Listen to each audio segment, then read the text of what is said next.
Hello everyone, we're back for part 2 of Mermaid. Last time we cut out all the pieces and I stitched mine on the machine. Of course, if you're a slow stitcher, feel free to go right ahead and do it all by hand. But yes, I think I like the idea of doing it quickly and efficiently on the machine, and there's no little gap. So that's for this particular project anyway. So I'm just attempting now to turn it inside out. I'm using a blunt knitting needle, blunt wooden knitting needle. You can use anything you like, really. The only thing on the child one is that this little arm fin is quite small. Not impossible though to turn inside out.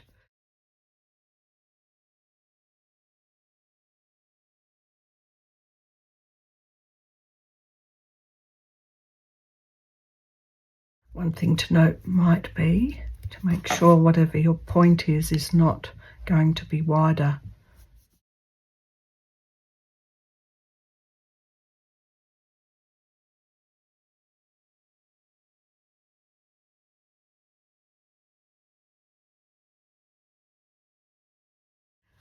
Now I'm just going to tuck these little ends in.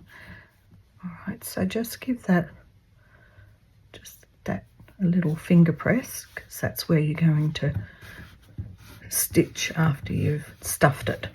I don't attach the fin until later, just simply because working on the body, I'll work out what my design is looking like, because then you can match the fin accordingly. Right, so there's one hand fin with the body. I'm just going to snip off some of these little extra bits so as it's easier to turn, especially ones that are like this on a curve.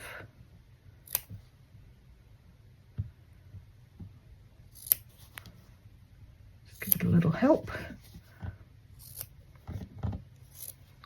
Otherwise too much material gets caught up in there.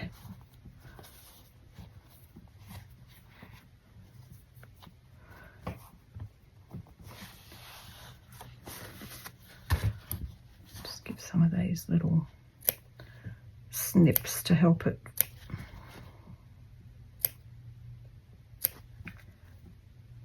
Especially around these areas.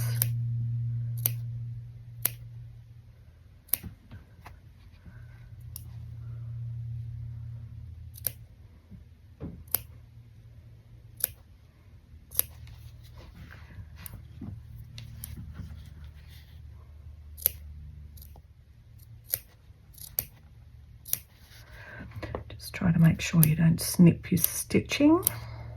Basically any curvy bits.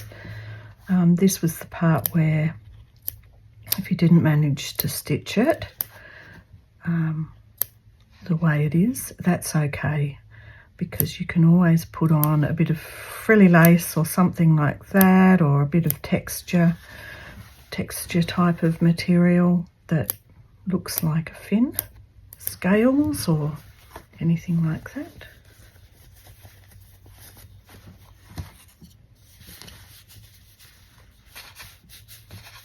Get the tail fin turned inside out.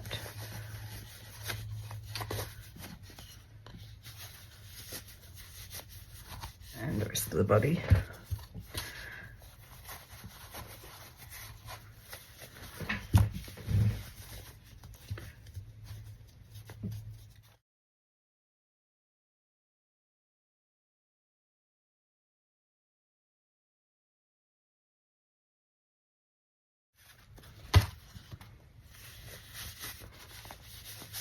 Might have to use a mixture of turning the top and pulling it up through,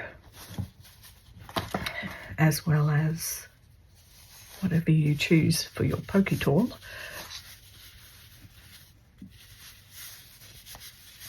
Bit of both.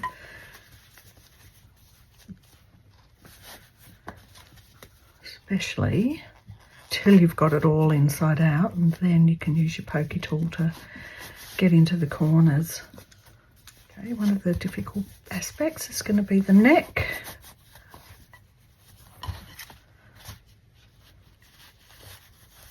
It's going to be a bit smaller, a bit more difficult to get the head out. Patience and perseverance is the thing.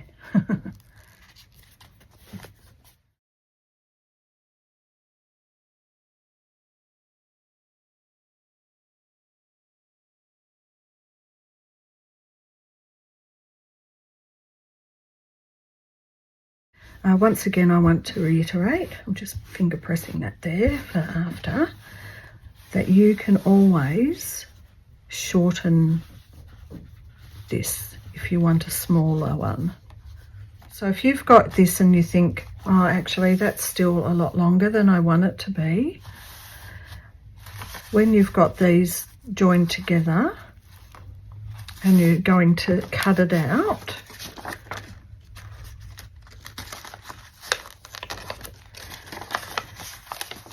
you can fold and make it shorter.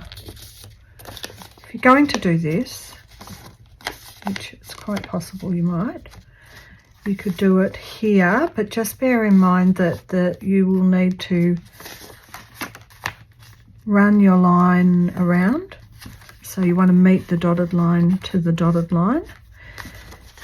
Or if you want to do it here, probably a bit easier to do it there. But once again, you, depending on how much you wanted to shorten it, you will have to redraw in the line so it matches up. If I was doing that, I would want this line to meet up here, and I would want this circular bit to meet up here for the stitching line.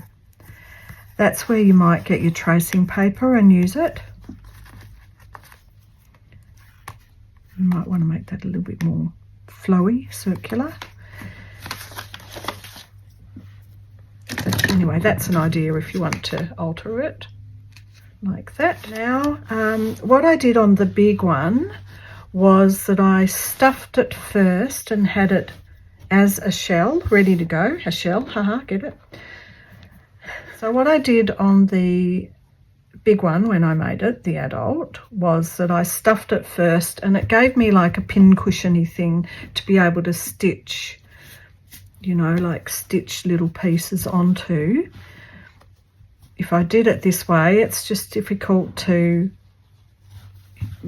see what I mean? It would be difficult if you did it this way to stitch onto this backing without accidentally catching the back, so it's a lot easier to stuff it. So I'm going to go ahead and stuff both of these. Handy knitting needle again. And you have to kind of, well, this is my method, someone else might have a different method, but getting this up into the head, it's good if you use just a little bit at the start. All right, so I haven't made the child before, so I'm actually thinking now that I myself would probably, to make it easier to get the stuffing in, leave a gap open at the head.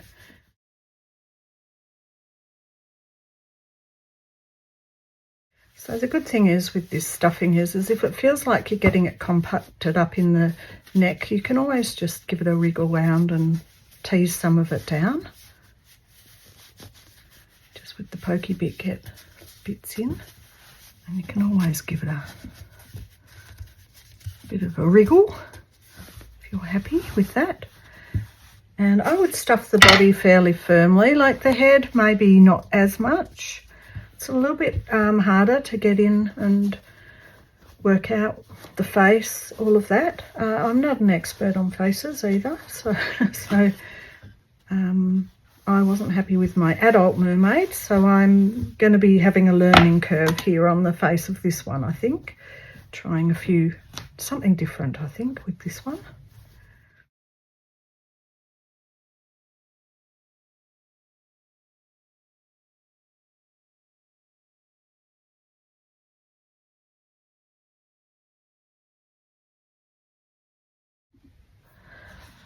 Okay, once you've finished stuffing and you're happy with how much there is in here, go ahead and stitch up this. Now make sure you've got enough stuffing in the tail that when you've stitched this bit together, that this can sort of, you know, fill it out where the stitching is. But I've just poked it out the way for now. I'm just doing a little stitch. I'm going inside one side, under for a bit, coming across to the other side, doing the same, nice and even. And what I do is, here's my loop, I just put through once, make another one, put through twice, and then I poke the needle back in and bring it out away from the area, so it pulls it all in, and then you can pull it a little bit, cut it, and now it's trapped inside. So this is my little child mermaid ready to go. As you can see with mine, I was talking about how it was a bit awkward to sew the ridges. However, you can always use something like a little bit of lace or something on there. It's really all up to you. So this is ready to go. I have stuffed the fin. Same with this, I've pushed in the stuffing so as it's away from the hole, so it's easier to stitch. Not in the end of my thread.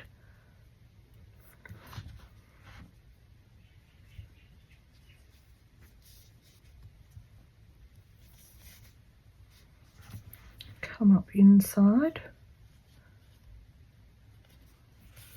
so that the knot goes to the inside. Make sure you've pushed all those out the way.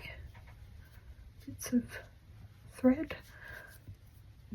And same little tiny stitches for this one.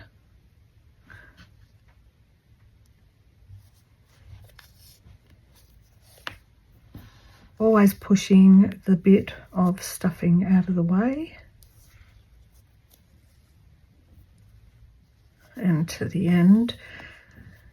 If you're not happy, if it looks a little bit misshapen or something, because I'm thinking mine does a little bit, it's gone a bit wonky, it's not really going to matter because you can be covering it with lace and bits of material. Now, you don't have to be putting this on just yet. And you can give it a squish. I can feel there's a little tight bit in there, so I'm going to squish it around a bit. Move it down, move some of this back, up and down to fill out that bit there. So when you're putting it on, it'll be going on here. I think you can decide which way. I think I designed it to go this way, like there. If you want to make another one, you will put it on the same spot on the other side. It depends. You know, the little one might be okay with the small one on the back. I know the big one would make it fall towards, as I said in the last video. However, I've been just focusing on one arm on the front so that it can sit down flat. Okay, so now I've got the fin and the body stuffed. I'm just going to show you again how I've done the mother. Things like the ridge for the back. I've used a bit of quilted fabric to make it a bit sturdier and to hold this up. Also, when this is up on the wall, I've actually sewn some of this to the arm to hold it up. I don't need as big a one on the child, of course. I have got lots of patches stitched on in a, you know, it's a very much a patchwork effect. So I picked up some blue material. I want to add in a little bit of blue. I don't want the child to be too far from the mother in terms of how she looks, or she or he looks. So I'm keeping in the same sort of colour scheme, but I've just decided to add a little bit of darker colour. So I've put a knot in the end, and I've got this so as it's actually going to be hidden under. And you can be as scrappy as you like with this. This particular family is a scrappy family. It's made of scraps out of my drawer, and you'll notice it's quite easy to get through that stuffing and the outer part. So basically that's what I do. You're going to overlap, you're going to cover up bits, you're going to find bigger and smaller bits. It's entirely up to you. You can come all the way around. With the mum, I didn't do the back because I thought she was really big, and I used, as I showed you, I just used solid bits for the back, which already looked a bit patchworky, and just different bits of material for the back of it all. So I have not bothered doing patchwork on that because I knew this was going to be going up on a wall. Same with the child, but sometimes I did just overlap round the corners a little bit. So basically for this week, this is what we're going to do. As much patchwork as possible, and then we'll come back next week for some embellishing over the top of the patchwork. So we've all got a bit of stitching. It's all right if it's not quite ready and we're still doing patchwork. I know that I work in a way that's often not so much prescribed as intuitive, so I might end up seeing something and going, oh, that'll look good on the tail, or that might look good on the fin, and put it on. So it's not always a rule of thumb about how it's going to be done, but here we have this first patch on the child.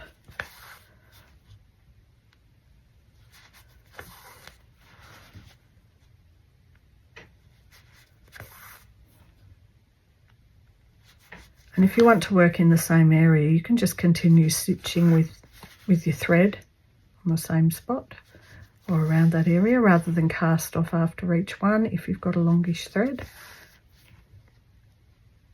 Okay, so we have got a start on the body.